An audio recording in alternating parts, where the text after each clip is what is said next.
बेटा टॉपिक जो है वो जीएसटी में आज की बात हम लोग डिस्कस करेंगे डेफिनेशन के लिए। जीएसटी में जो डेफिनेशंस हैं वो हैं तो काफ़ी ज़्यादा, मगर इम्पॉर्टेंट डेफिनेशन हमें ये एग्जेक्टिव वर्ड यूज़ करना होगा, क्योंकि फुल डेफिनेशन जो है ए टू जेड तो आप इतनी पूरी लर्न भी नहीं कर पाएंगे, और आपसे उम्मीद भी नहीं करी जाती कि सिलेबस के थ्रू वर्क करिए। तो उसमें से जिसमें चैप्टर में टर्म्स बेसिकली यूज़ होते हैं तो उनको कवर अप किया जाता है। फिर आप कहेंगे सर ये कैसे पता चलेगा कि यूज़ होते हैं? जो जो मेन चैप्टर की हेडिंग्स होती हैं उनसे रिगार्डिंग्स जो चैप्टर हैं, टर्म्स हैं, उनको हमें चैप्टर के टर्म्स को डेफिनेशन में कवर करना होता है। उन्हीं को ही हम लोग इम्पोर्टेंट रखते हैं, वही जनरली एग्जामिनेशन में आपसे पूछी जाती है। तो आप कहेंगे सर स्क्रीन पे तो हमें डेफिनेशन लिखा दिख नहीं रहा है, स्क्रीन पे तो हमको राजीव बंसल SBPD लिखा हुआ दिख रहा है। बेटा यहाँ पर हमने इन्हीं की बुक्स से ही उठाया है कंटेंट को, तो इस वजह से यहाँ पर इनके लिए लिंक दिया है कि आप अगर आगे जानना चाहें तो SPBD बुक्स में ये रेफरेंस हो गया राजीव बंसल का, इन बुक्स को हम लोग ले रहे हैं। क्लियर? अब इसके बाद आगे आते हैं कंटेंट पे। तो ये देखिए इन्होंने चैप्टर नंबर 2 पर अपनी डेफिनेशन रखी है। इस इम्पॉर्टेंट डेफिनेशन के लिए जो जो टर्म्स हैं उनको भी आप देख सकते हैं। सबसे पहले एग्रीगेट टर्नओवर। जो एग्रीगेट टर्नओवर है ये हम लोगों के लिए बहुत ही इम्पॉर्टेंट है, मैं इसकी बात कर रहा हूँ। एग्रीगेट टर्नओवर जगह जगह यूज़ होगा, इसलिए आपको पता होना चाहिए। इसमें दो टर्म यूज़ हो रहे हैं, एक एग्रीगेट और दूसरा टर्नओवर। तो बेटा जब टर्नओवर की बात हो तो आप इजी लैंग्वेज में इसको समझिए कि ये आपके सेल्स के लिए बात हो रही है, ये आपका टर्नओवर हो गया। एग्रीगेट के लिए सम अप, मतलब एक से ज़्यादा सेल्स हैं उन सबको टर्नओवर को ऐड कर लिया गया। मान लो ए है, बी है, सी है, डी है आपके पास, और ई, इस तरीके जितनी भी सेल्स हैं उन सबको ऐड करके कंप्लीट फिगर जब लिया जाता है तब हम एग्रीगेट टर्नओवर पे रखते हैं। क्योंकि जो सेल्स है उसी टर्नओवर का जो टर्म है उसको समझिएगा। सेल्स सीधे सीधे वर्ड नहीं यूज होना है, इसके लिए जो टर्म यूज होगा वो आपका सप्लाई वर्ड यूज होगा। और इस सप्लाई में जो कंटेंट हैं वो कौन कौन से हो सकते हैं उनको ही देखना है, इसको मैं ABCD करके बोल रहा हूँ, क्योंकि जब आप सेल कर रहे हैं तो जो कंटेंट है वो टैक्सेबल सप्लाई भी हो सकती है, मतलब टैक्सेबल सेल्स के कंटेंट हो सकते हैं। जैसे आपने गारमेंट्स सेल किया तो गारमेंट टैक्सेबल रेंज में आता है। इसी तरह से जिनको आप सेल कर रहे हैं मगर वो GST की नज़र में एग्जम्प्ट हैं तो हम उनको भी इसमें ऐड करेंगे। इसके साथ में एक्सपोर्ट ऑफ गुड्स और सर्विसेज और बोथ, तो ये एक्सपोर्ट वाला जो टर्म है इसको भी हम लोग कवर अप करते हैं। फिर आप कहेंगे सर अगर हम एक्सपोर्ट को कवर अप कर रहे हैं तो हमारे लिए कस्टम एक्ट भी तो अलग से दे रखा है, जो कस्टम ड्यूटी हम लोग पढ़ेंगे। तो जो हम लोगों का कस्टम ड्यूटी है उसकी बात अगर करी जाए तो ये तो हम लोग सेपरेटली पढ़ रहे हैं, फिर एक्सपोर्ट को इसमें हम क्यों पढ़ेंगे? तो बेटा ध्यान से देखिए ये बात हो रही है एक्सपोर्ट ऑफ गुड्स और सर्विसेज। ये इस कंडीशन में है कि जब आपका कंटेंट यूज हो रहा है वहां पर हम लोग कैसे यूज कैलकुलेट करेंगे। देन इसमें डी पॉइंट भी कवर अप होगा, inter state supply of person. अभी तक आप इंटर स्टेट सप्लाई का मतलब समझ चुके हैं, किसी को इंटर स्टेट सप्लाई का कोई प्रॉब्लम तो नहीं? No, sir. ओके, तो inter state supply of person having the same permanent account number. तो ये परमानेंट अकाउंट नंबर जो है जिसको हम लोग शॉर्ट में बोलते हैं पैन, ये पैन नंबर आपके पास हो उसको भी इसमें लिया जाएगा to be computed on all India basis. मतलब इंटर स्टेट अगर सप्लाई है तो आप अगर वर्क यूपी में भी कर रहे हैं, आप अगर MP में भी कर रहे हैं, आप अगर महाराष्ट्र में भी कर रहे हैं, तो ये सारे टर्म्स इसके अंदर में यूज किए जाएंगे। तो जब एग्रीगेट की बात हो तो हमें क्या करना होगा? एग्रीगेट में एकदम क्लियर है कि एक साथ हर तरीके की जितने विद नेचर के आप सेल कर रहे हैं उनको हम ले लेंगे। एग्जाम्पल भी आप इसका आंसर में लिख सकते हैं, ये काफ़ी इम्पॉर्टेंट रहता है आपके एग्जामिनेशन के लिए। अच्छा, मगर इसके साथ में कुछ इसके टर्म्स हैं जिनको हमें एग्जम्प्ट करना होता है। तो एग्जम्प्ट करने के लिए ये एक्सक्लूड, तो ये एग्जाम कंटेंट नहीं है, ये एक्सक्लूड है। एक्सक्लूड का मतलब कि आप इनकी डीलिंग तो कर रहे हैं मगर ये काउंटिंग में इनको नहीं रखा जाएगा। तो ये कौन कौन से हो गए, इसमें से सबसे पहले गिवन है जिसमें मैं टिक कर रखा है, मैं इसकी बात कर रहा हूँ, द वैल्यू ऑफ सप्लाई। जब बेटा वैल्यू ऑफ सप्लाई की बात हो रही है तो शॉर्ट में इसको समझिए, ये आपके सेल्स की बात हो रही है जिनको आपने सेल्स किया है। On which tax is payable by a person on reverse charges. अभी रिवर्स चार्जेस आगे चैप्टर पढ़ेंगे तो समझ में आपको आएगा कि रिवर्स चार्जेस को इसमें से अलग हम क्यों कर देते हैं। तो ये वो सेल्स है जिसके ऊपर रिवर्स चार्ज जो है वो वर्ड यूज हो रहा है, तो उनको हम लोग सेल्स के कैटेगरी में नहीं रखते हैं। Then second, central tax, state tax, union territory tax, integrated tax and cess, ये जो कंटेंट है इनको भी हम इसके अंडर में नहीं रखेंगे। अब बात आती है कि सर ये रिवर्स चार्जेस, बेटा मैंने आपको बोला रिवर्स चार्जेस आप इतना समझ लीजिए कि अगर कोई गुड्स आपने ड्राइंग्स कर लिया, घर की ज़रूरत के लिए आप गुड्स लेकर के चले गए, तो बेटा वो प्रॉपर सेल में थोड़ी आएगा। अब आपके पास जो स्टॉक का कंटेंट था वो सेल तो हुआ नहीं, इसको हम इंक्लूड नहीं करेंगे। इसी तरीके से अगर आपके पास कोई गुड्स हैं और उनको बिजनेस में एज ए एसेट्स यूज कर लेते हैं, मतलब सर सपोज करिए कि आप फर्नीचर डीलर हैं और फर्नीचर डीलर में आपका काम है फर्नीचर को सेल करना। अब आपको अपने ऑफिस का एक्सटेंशन करना था, थोड़ा सा कमरा बड़ा हो गया, उसमें कुछ सोफे सेट आपने डालने थे, तो आप फर्नीचर का काम कर रहे थे, जो आपके गुड्स थे अब आप उन गुड्स को सेल नहीं कर रहे हैं, आप उसी फर्नीचर को ऑफिस के लिए यूज कर ले रहे हैं, तो ये भी सेल की कैटेगरी में थोड़ी ही आएगा। अच्छा, तो अब इसको एग्जाम्पल की मदद से हम लोग और थोड़ा बेहतर समझते हैं। इस एग्जाम्पल में मैं लेता हूँ पॉइंट नंबर ए पर टिक कर रहा हूँ, इससे आपको दिख जाएगा पॉइंट नंबर ए।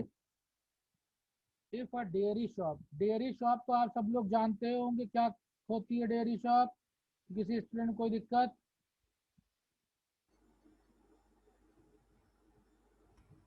हेलो, मेरी आवाज आ रही है, एम आई ऑडिबल?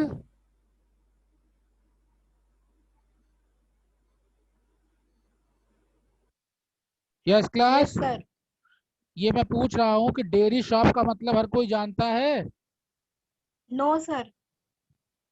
जहाँ दूध बेचा जाता है।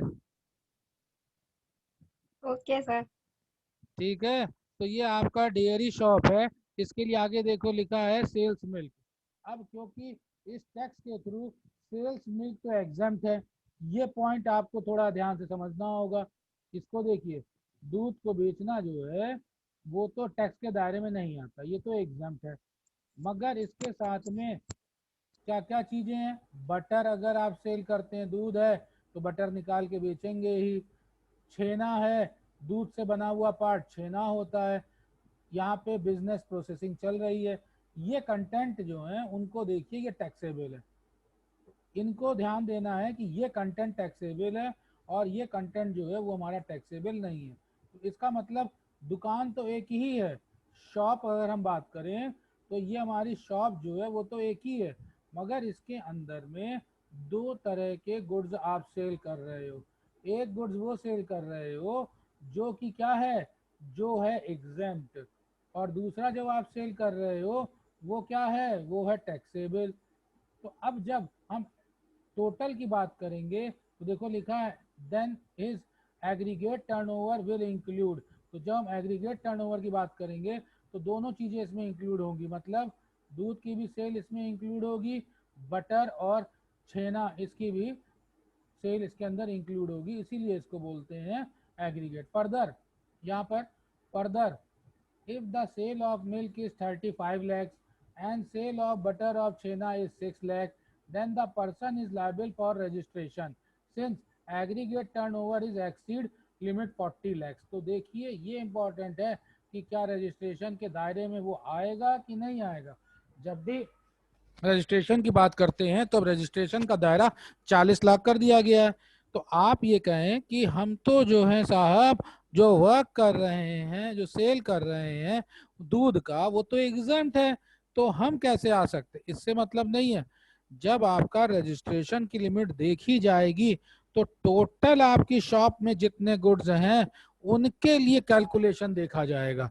तो यहाँ पर हम लोगों ने बात करी कि हमारे पास जो शॉप है उसमें दो तरह के गुड्स थे। एक तो मैंने बताया मिल्क था, और दूसरा इसके साथ में अलग अलग प्रोडक्ट थे। तो इन दोनों का जो टोटल है उसको अगर आप देखें तो 35 और +6 अगर ले लिया जाए तो ये बेटा देखो 42 लाख की सेलिंग होती है।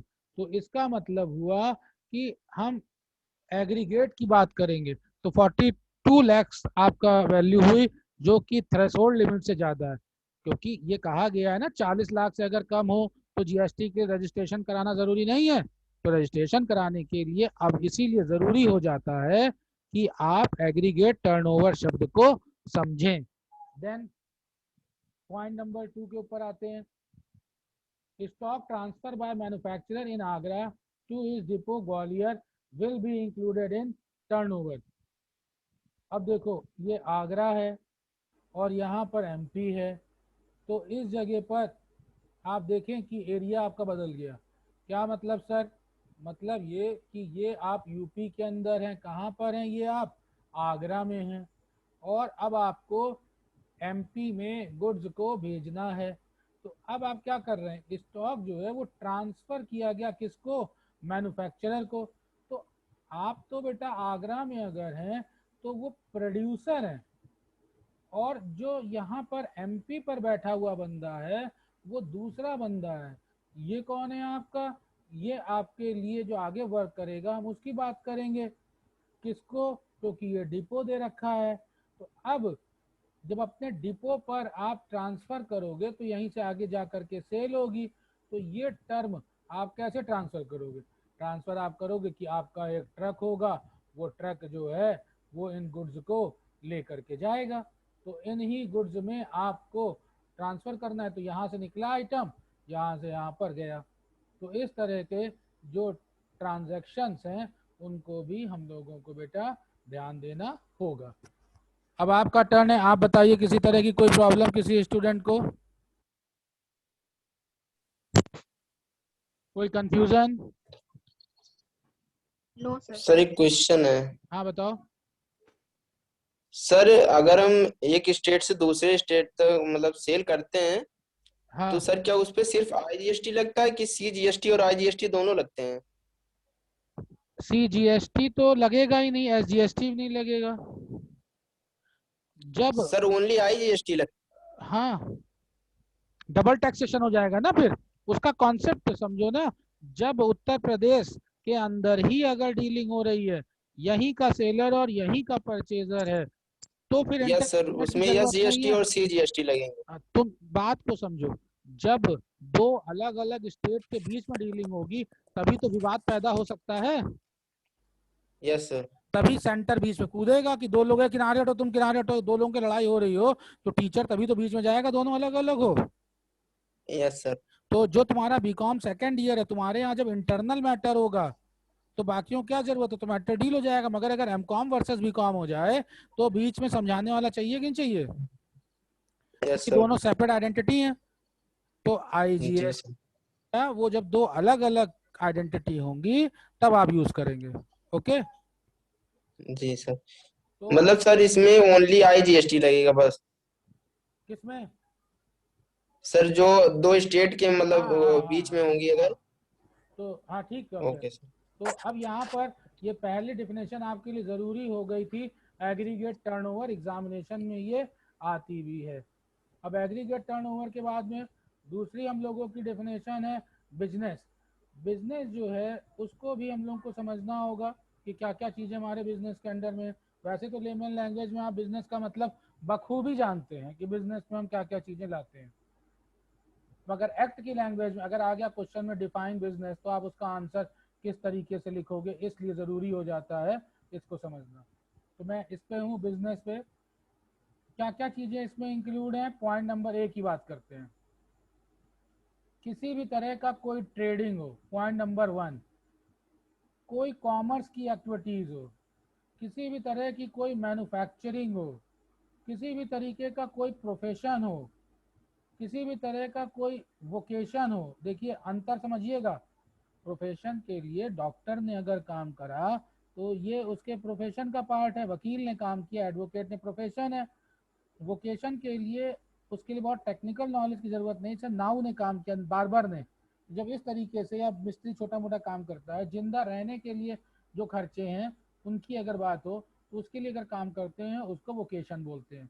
किसी एडवेंचर की तरह काम किया गया हो, या फिर कोई हमारे पास वेजर हो, या फिर कोई ऐसी सिमिलर एक्टिविटीज में इंक्लूड हो, वेदर और not it is for pecuniary benefits, चाहे उससे जो है सीधा बेनिफिट आपको मिल रहा है या नहीं मिल रहा है, और इस तरह के अगर टर्म्स हैं तो ये सब बिजनेस के अंडर में आएंगे।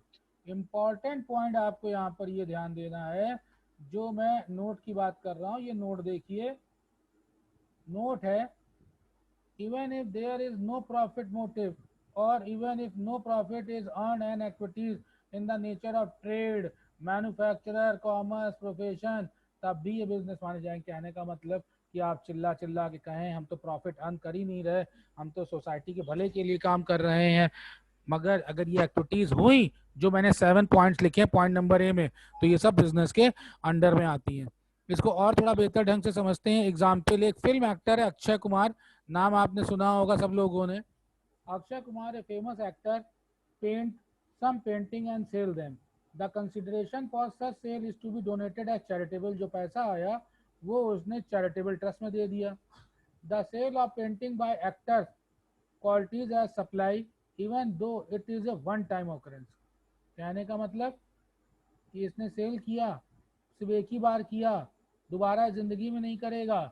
तो अगर हम बिजनेस के नेचर से इस टर्मोलॉजी को देखें तो ये बिजनेस में नहीं आता, क्योंकि बिजनेस में जरूरी होता है रेगुलरिटीज, मगर सीजीएसटी की डेफिनेशन में मतलब आएगा आपने सेल कर दिया तो ये सप्लाई के टर्म में इसको हम काउंटिंग में ले लेंगे। तो जब बिजनेस डिफाइन करना होगा तो इसके लिए पॉइंट नंबर ए आपको ध्यान देना है।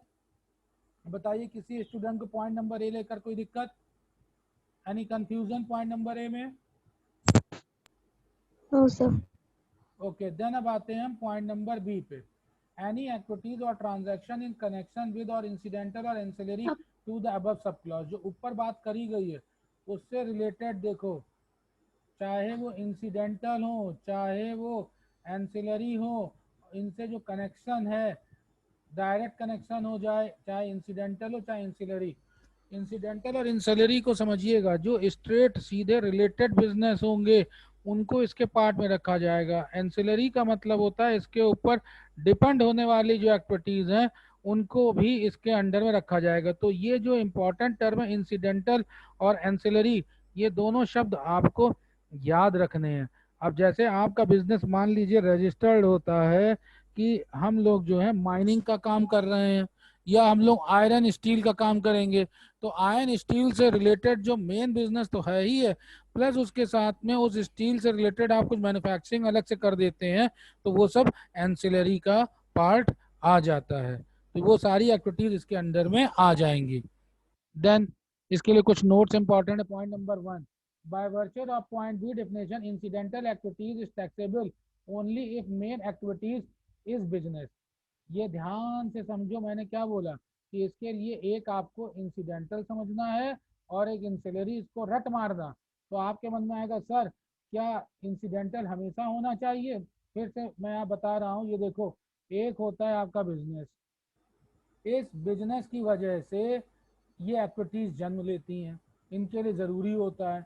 जैसे इंसिडेंटल, ये एक एक्टिविटीज होगी जिसकी बर्थ होगी, दूसरी हमारा जो होगा वो एंसिलरी होगा। तो ये सब डिपेंड करता है बिजनेस के नेचर के ऊपर। अगर बिजनेस हमारा टैक्सेबल है तो इंसिडेंटल में जो आप काम करेंगे वो टैक्सेबल होगा। अगर ये टैक्सेबल है, टैक्स के दायरे में आता है, तो इसकी वजह से जो इंसिडेंटल हैं वो टैक्सेबल में आएंगे।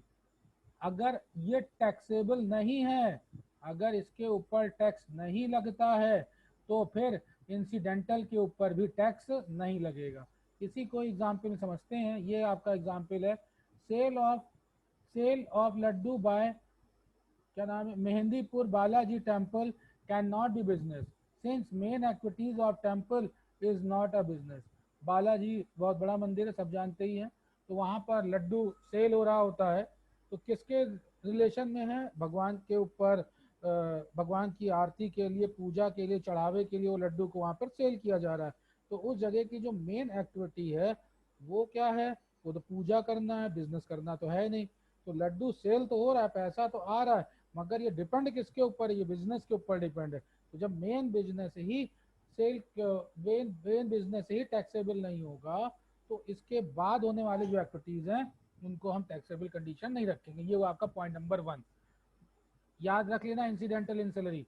देन पॉइंट नंबर 2 है sale of old plant machinery, old computer, old furniture, old car, old. तो इनमें ध्यान दो मोटे तौर पर, old old old old old, क्या है, scrap would attract to GST even though taxable person are not in a business to sell these assets. ये बहुत इंपॉर्टेंट रहेगा, क्योंकि आप कहेंगे सर सेकेंड हैंड हमने प्लांट एंड मशीनरी सेल किया, सेकेंड हैंड हमने मशीनरी सेल किया, तो हमको बिजनेस एक्टिविटीज में तो है ही नहीं, तो फिर क्यों आएगा, हम रेगुलर तो कर नहीं रहे। मगर बेटा आपने एसेट सेल करी और पैसा जनरेट कर लिया, तो इसके ऊपर आपको टैक्स देना पड़ेगा, जीएसटी के दायरे में आप इसमें आ जाएंगे। तो ये हमारे पास हो गया कौन सा पॉइंट, नंबर 2, जो कि नोट का पार्ट था। आगे चलते हैं,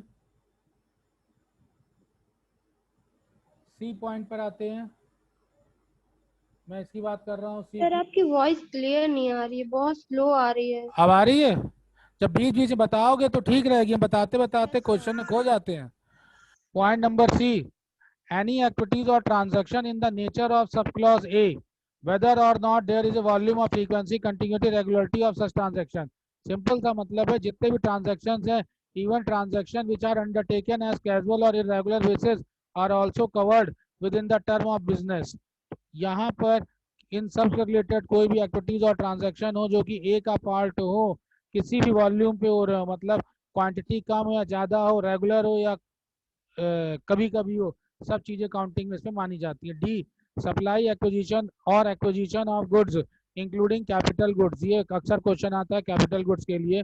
इन the connection with the commencement और the closure of the business, ये भी इसके काउंटिंग का पार्ट है। When partners bring capital assets और stock into a firm and their capital contribution or asset distributed to a partner at dissolution of the firm is also to be considered as a business। तो ये इसके features हैं कि चाहे आप business continue रख रहे हो, बिजनेस बंद कर रहे हो, बिजनेस के अंदर गुड्स ले करके आ रहे हो, तो यहाँ ई तक का जब आप पॉइंट पढ़ लेंगे तो ये आपको क्लियर करा देगा कि ये कंटेंट किस तरीके से यूज किए जाएंगे। अक्सर एग्जामिनेशन में जो पूछा जाता है वो मैं बताता हूँ, आप अपना आंसर जो एक्सटेंड कर लेंगे वो अपने नोट और एग्जाम्पल के थ्रू। आप, ये कौन इसमें लाइन चला रहा है बीच में, मजाक। अब इस जगह पर नोट के ऊपर आते हैं, note and example. Club and its member are treated as a distinct person.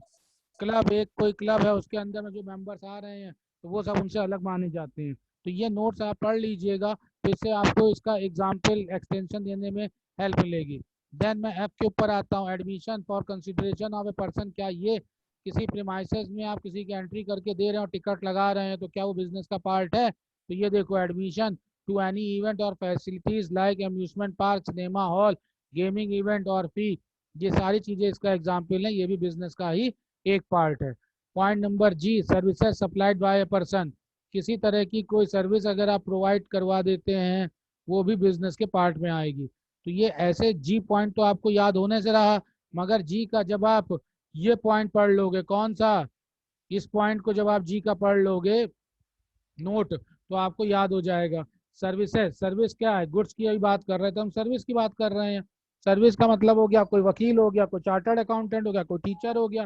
तो नोट देखिए, if a practising chartered accountant is appointed as an independent director of a company, it means that he accept this office of directorship and the course अब ये professional practice के लिए word use करेंगे। तो service supply का मतलब है अलग टर्म है, गुड्स नहीं है। तो इसमें जी आप आंसर में लिखेंगे, एच को आंसर में लिखेंगे, आई को आंसर लिखेंगे एक्सटेंशन के लिए। अगर आप इनको भूल जाएं तो कोई दिक्कत नहीं, स्टार्टिंग का जितना पॉइंट है वो लिख करके और इसके सेंटेंस को एक्सप्लेन कर देना है। अब मैं आता हूं, अभी एच, हाँ एच बता दूं। तो एच एक्टिविटीज क्या है आपकी, ये एच पे activities of race club include, अब तो रेस क्लब तो उत्तर प्रदेश में यहाँ होता नहीं है, पहले की बात है। Including by way of totalisator of licence to a book marker and activities of licence book maker in such club. इन सब पॉइंट्स को अगर आप पढ़ लेंगे एच आई तक का तो आपका आंसर बिजनेस रिलेटेड आ जाएगा। तो आप कहेंगे सर क्या हमें ये सारी बिजनेस को याद रखना होगा? बेटा आई तक का पॉइंट दिए हैं और जब शॉर्ट नोट्स में या लॉन्ग में डिफाइन बिजनेस आएगा तो आपको इसको लिखना ही पड़ेगा। क्लियर? अभी हम लोगों ने आज 2 डेफिनेशन कवर अप करी। कौन कौन सी 2 डेफिनेशन कवर अप करी बेटा? एक डेफिनेशन हम लोगों की आज सबसे पहले कवर अप हुई थी, एग्रीगेट टर्नओवर, ये इंपॉर्टेंट डेफिनेशन है विद एक्सप्लेनेशन। दूसरी डेफिनेशन सेक्शन 217 की हम लोगों ने बिजनेस को कवर अप किया है। थोड़ी बिजनेस लेंदी है, मैं समझता हूँ टफ है, एक बार वीडियो को रिवाइंड करके देखिएगा और तब कोई दिक्कत भी होती है आप मुझसे बात करिएगा। कल की जो आगे की क्लास होगी उसमें हम लोग कंसिडरेशन के ऊपर जाएंगे। कंसिडरेशन बेटा बहुत ही इंपॉर्टेंट है, मैं शॉर्ट में बता देता हूँ। कंसिडरेशन का मतलब होता है हिंदी में प्रतिफल या फिर रिटर्न। आपने कोई गुड्स परचेज किया, मानिए 1000 रुपीज आपने दिए, तो जो रिटर्न आप दे रहे हैं या फिर वादा करते हैं इन फ्यूचर हम देंगे, तो वो सब कंसिडरेशन का ही पार्ट होते हैं। तो आज के लिए 2 डेफिनेशन सफिशियंट है, उनको लिख करके तैयार करके आंसर रेडी रखिए। जितने नोट्स बनाएंगे उतना अच्छा होगा। इसके बाद हम लोग कंसिडरेशन लेंगे। कंसिडरेशन के बाद में हम मीनिंग ऑफ गुड्स, मतलब गुड्स है, सर्विसेज हैं, इनको कवर अप करेंगे। कैपिटल गुड्स में क्या आता है, इतने पॉइंट्स मैं आपको दिखा दे रहा हूं कि जो सीरीज हम लोग रन कर रहे हैं डेफिनेशन की, तो इतने डेफिनेशन लास्ट तक का हम लोग कवर अप करेंगे, पर्सन और खत्म। तो ये पर्सन तक का जाना है, तो इस रेगुलर क्लास में रहिएगा। कोई भी डेफिनेशन का पॉइंट आपका एग्जामिनेशन में आ सकता है, शॉर्ट में आ सकता है, लॉन्ग के 2 पार्ट होकर के हो सकते हैं। हाँ एक बात और बताना चाहेंगे कि स्टूडेंट अक्सर पूछते हैं कि क्या सर हमें इसके सेक्शन याद रखने से, पर्सन है तो पर्सन में सेक्शन 284 लिखा है। बेटा आप अपना आंसर में शॉर्ट में अगर डेफिनेशन है तो वो तो एक्ट के थ्रू लिख रहे हैं, तो आपको लिखना पड़ेगा section 2 subsection 84 of CGST act. इससे आपके आंसर को रिच माना जाएगा और आपको मार्क्स अच्छे मिलेंगे। Any problem class, any doubt, किसी कुछ पूछना है? No sir. तो एक बार रिवाइज करिएगा, मैं इसका अपलोड दे दूंगा ताकि जिनका छूट गया और लेट ज्वाइन किए हुए हो उनको ये चीज समझ में आ जाए। बहुत बहुत शुक्रिया आप लोगों का, thank you. Thank you sir, thank you sir, thank you sir.